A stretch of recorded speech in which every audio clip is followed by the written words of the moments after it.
Hey, what's up, everybody? This is the Oliver brand, formerly known as Dreadhead317. Just saying what's up. I want to talk to you guys about a fight that many of us want to see, that we will probably never get to see. It's the hottest topic in boxing for the last 3 years, going on 4 years. And I just want to touch on some things in my personal opinions of why I feel like this fight has not happened. Now, for the last 3 years, we've seen a lot of trolls on the internet, both from Manny Pacquiao fans and Manny Pacquiao fans and Floyd Mayweather fans, and in my opinion, those aren't real fans of the sport. Let me turn this up so y'all can hear me. When you talk fans of the sport, you talk about the sport as a whole and keeping that growing tradition and legacy of the sport going on for many years to come for the up and coming guys. I understand both fighters are phenomenal fighters. I like both. I will be watching both this weekend and I think June 9th. But neither one of those fighters are bigger than the sport themselves. Instead of people talking about the next big thing or the up and coming fighters like Gamboa, Rios, Canelo, and a long list of others, Andre Ward, Chad Dawson. Instead, we're talking about two guys that are pretty much holding up the boxing fans and saying, hey, you're going to watch us and we're not going to give you the fight that you want to see. And it sucks. It sucks from being a boxing fan. Like I said, I admire those two styles. I think they're great fighters, but I'm not really so much a fan of them as I am of the sport as a whole.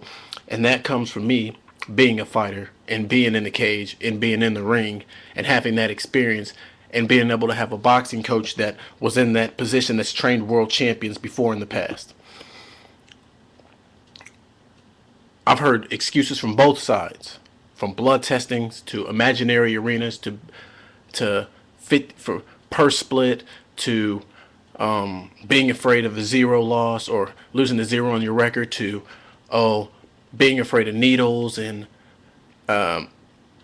weight drain. It drains me before fights. I've heard every excuse possible, and none of those excuses even remotely make sense when you sit down and you get to the core of the issue. See, the true issue is both of these fighters are getting paid more, in my opinion, than what they truly deserve. And when you get that kind of money in front of you, or you put yourself in a position where you're not able to dictate your career, let's say from a Manny Pacquiao standpoint, and I don't believe for 1 second that he calls any shots, then what it does is it puts a damper on the sport. Now, in Floyd Mayweather's case, this is just a guy who wants things done his way. He feels like he deserves to do those things. And maybe to an extent he does deserve to do those things. Because personally, I don't see anything wrong with a blood test. I don't give a damn if Nevada State Athletic Commission, if it's not in their repertoire of drug testing formalities. It still needs to be done. And this has been proven many times again. You've had Fernando Vargas, you've had James Toney, and you've had Shane Mosley, and a list of others that have all tested positive for steroid use and performance-enhancing drugs in the past. So this needs to be done, especially with the new and growing amounts of new performance-enhancing drugs that are undetectable by the current testing procedures. I feel like it needs to be done. Now, Nevada State Athletic Commission has already came out and said, hey, we're not going to do this. We're not going to put this amount of money into testing every single athlete, so it can't be done. Which in any case, if a fighter says, I want this testing done for my health to ensure that I get this fight done, then I don't see a problem with it. My problem with Floyd Mayweather is the following. It's when you start to let your outside of the ring life start to dictate your inside of the ring, when your actual career, then I start to have a problem with that. And trust me, what he does outside the ring is none of my business until it starts to interfere with what's going on. and it has greatly.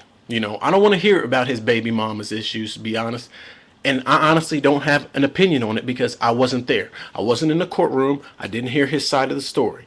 And just because we don't hear his side of the story doesn't mean that he doesn't have a side of the story. It doesn't mean that what he says can't be credible, is what I'm saying. Because I've heard things about Manny Pacquiao and the Manny Pacquiao media that have been said about him, and accusations about his taxes, about affairs, about drinking, about housing fugitives, about animal fighting.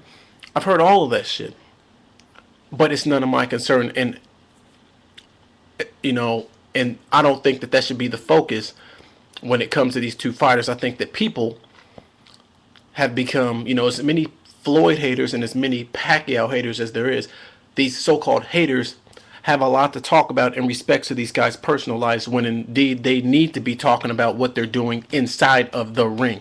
And if they aren't fighting each other, I don't even want to hear their names in the same sentence. The fight's not signed, therefore we don't need to talk about it. Because there's other fighters out there that are putting their lives on the line, that are actually give a damn about the sport's reputation and building a legacy around their careers. And that's just how I feel. With all this being said, and that's pretty much in a lump sum of what I'm saying, the trolling on the internet has got to stop. Because you, as a so-called fan, might not realize this at all, but you're causing just as much damage to the sport when you sit there and bash guys who have both done large amounts in their careers. Floyd is a 7-time world champion in 5 different weight classes.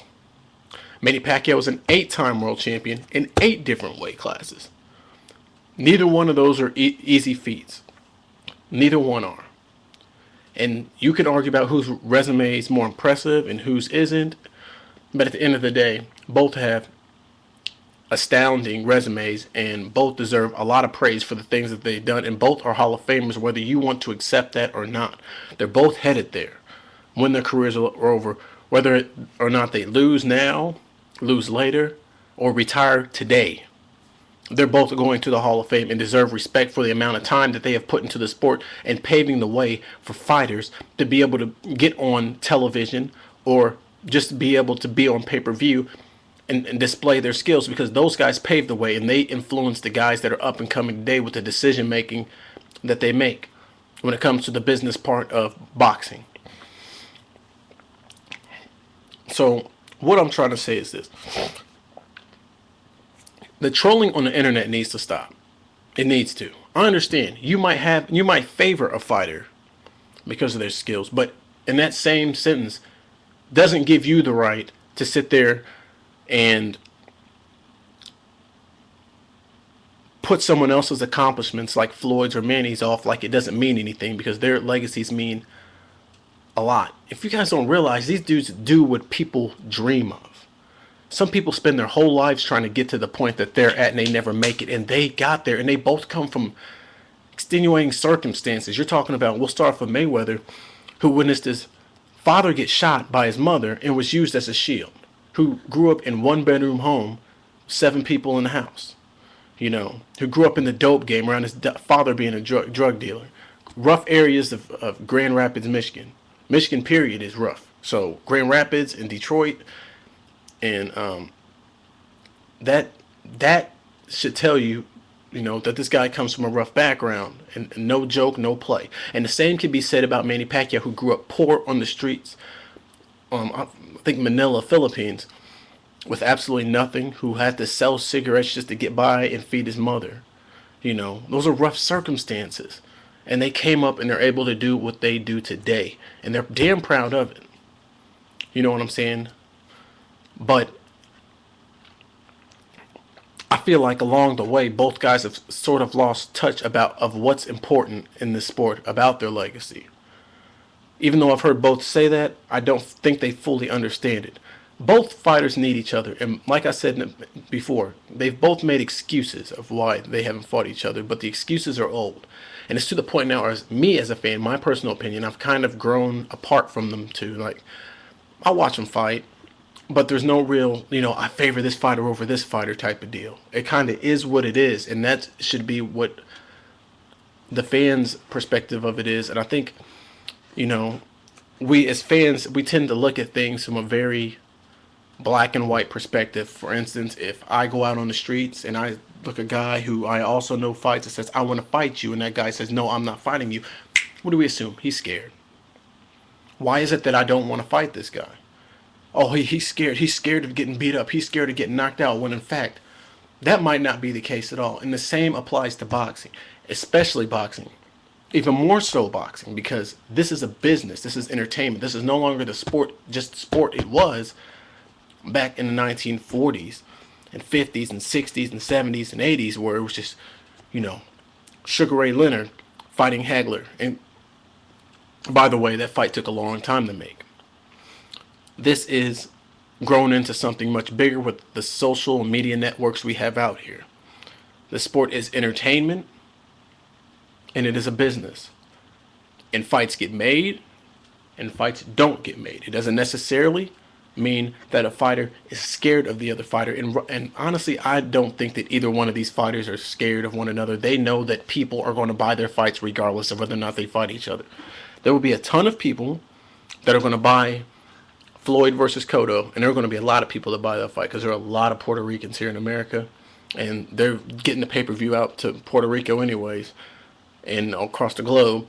They're going to watch this fight a lot, and I wouldn't be surprised if it broke records.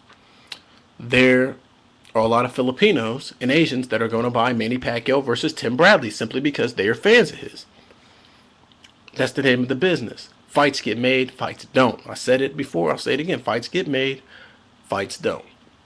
That's the name of it. But the trolling's got to stop because it looks petty. Racist names, claims, this, that, and the other. What goes on behind closed doors with their family. None of that is none of your business, and it's not mine.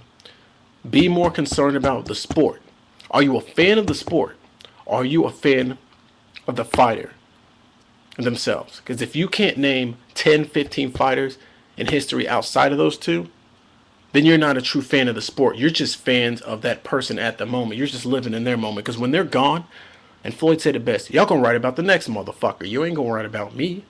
You're gonna write about the next guy that's in line. And there are plenty of guys in line. And boxing's lifeline, trust me, is stronger than it's ever been. Because more guys are coming up. And there are more talented guys.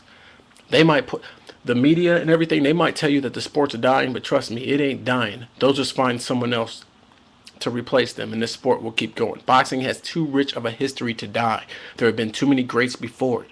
And this art form is passed on from generation to generation, and it will always be, because there will always be a need for boxing trainers. I don't give a damn what mixed martial artists say, because they need boxing trainers. They need the sport of boxing. It's a hybrid sport. They need wrestling trainers. They need kickboxing trainers. They need jiu-jitsu trainers. They need judo trainers. They need karate trainers. They need these people. They depend. Their lifeline depends on them. So they always have to exist. And that's just my opinion. All in a wrap up. Stop flipping out about these dudes, man. There are plenty of other fighters that you can watch that are going to give you exciting fights, and they may not be big pay-per-view names. But nevertheless, they're fighters too. And be respectful of that. And be respectful of these two. You might not know them. And even more so, if you don't know them, that even gives you more of a right not to flip out over the shit that they do. Just my opinion.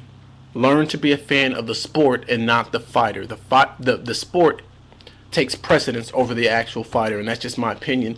I thank you guys for tuning in. You're more than welcome to comment on what I've had to say. If you disagree, then that's your opinion. If you don't, well, I'm glad that I could provide even more information to you and was able to give my personal opinion. Like I said, comment in the boxes below. Let me know what you think. I'll respond to them as soon as I can. Y'all take care and have a good night. Peace out.